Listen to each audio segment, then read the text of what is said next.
As the first 25 years, more than half of the brief life of Jane Austen, were spent in the parsonage of Steventon, some description of that place ought to be given. Steventon is a small rural village upon the chalk hills of North Hants, situated in a winding valley about 7 miles from Basingstoke. The South Western Railway crosses it by a short embankment, and, as it curves round, presents a good view of it on the left hand to those who are travelling down the line about 3 miles before entering the tunnel under Popham Beacon. It may be known to some sportsmen as lying in one of the best portions of the vine hunt. It is certainly not a picturesque country. It presents no grand or extensive views, but the features are small rather than plain.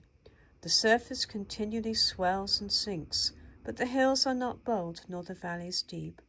And though it is sufficiently well clothed with woods and hedgerows, yet the poverty of the soil in those places prevents the timber from attaining a large size. Still, it has its beauties.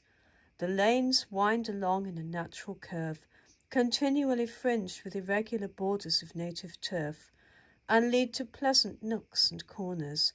One who knew and loved it well very happily expressed its quiet charms when he wrote, "True taste is not fastidious, nor rejects, because they may not come within the rule of composition pure and picturesque, unnumbered simple scenes which fill the leaves of nature's sketchbook." Of this somewhat tame country, Steventon, from the fall of the ground and the abundance of its timber, is certainly one of the prettiest spots. Yet one cannot be surprised that when Jane's mother, a little before her marriage, was shown the scenery of her future home, she should have thought it unattractive, compared with the broad river, the rich valley, and the noble hills which she had been accustomed to behold at her native home near Henley-upon-Thames. The house itself stood in a shallow valley, surrounded by sloping meadows, well sprinkled with elm trees at the end of a small village of cottages, each well provided with a garden, scattered about prettily on either side of the road. It was sufficiently commodious to hold pupils in addition to a growing family, and was in those times considered to be above the average of parsonages. But the rooms were finished with less elegance than would now be found in most ordinary dwellings. No cornice marked the junction of wall and ceiling, while the beams which supported the upper floors projected into the rooms below, in all their naked simplicity, covered only by a coat of paint or whitewash. Accordingly, it has since been considered unworthy of being the rectory house of a family living, and about 45 years ago it was pulled down for the purpose of erecting a new house in a far better situation on the opposite side of the valley. North of the house, the road from Dean to Popham Lane ran at a sufficient distance from the front to allow a carriage drive through turf and trees. On the south side, the ground rose gently and was occupied by one of those old-fashioned gardens in which vegetables and flowers are combined, flanked and protected on the east by one of the thatched mud walls common in that country and overshadowed by fine elms.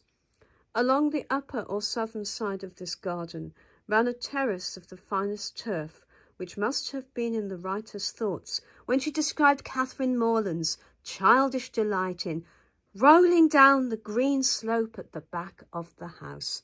But the chief beauty of Steventon consists in its hedgerows. A hedgerow in that county does not mean a thin formal line of quickset, but an irregular border of copsewood and timber, often wide enough to contain within it a winding footpath or a rough cart track. Under its shelter, the earliest primroses, anemones, and wild hyacinths were to be found, sometimes the first bird's nest, and now and then the unwelcome adder. Two such hedgerows radiated, as it were, from the parsonage garden. One, a continuation of the turf terrace, proceeded westward, forming the southern boundary of the home meadows, and was formed into a rustic shrubbery with occasional seats entitled the Wood Walk. The other ran straight up the hill under the name of the Church Walk, because it led to the parish church, as well as to a fine old manor house of Henry VIII's time, occupied by a family named Digweed, who have for more than a century rented it, together with the chief farm in the parish. The church itself, I speak of it then as it was before the improvements made by the present rector, was described as a little spireless fane just seen above the woody lane.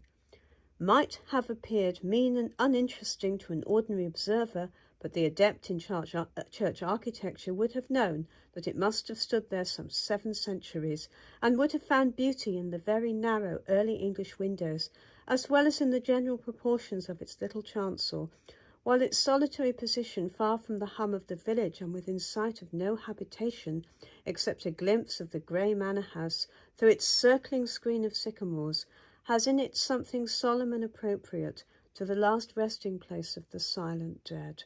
Sweet violets, both purple and white, grow in abundance beneath its south wall.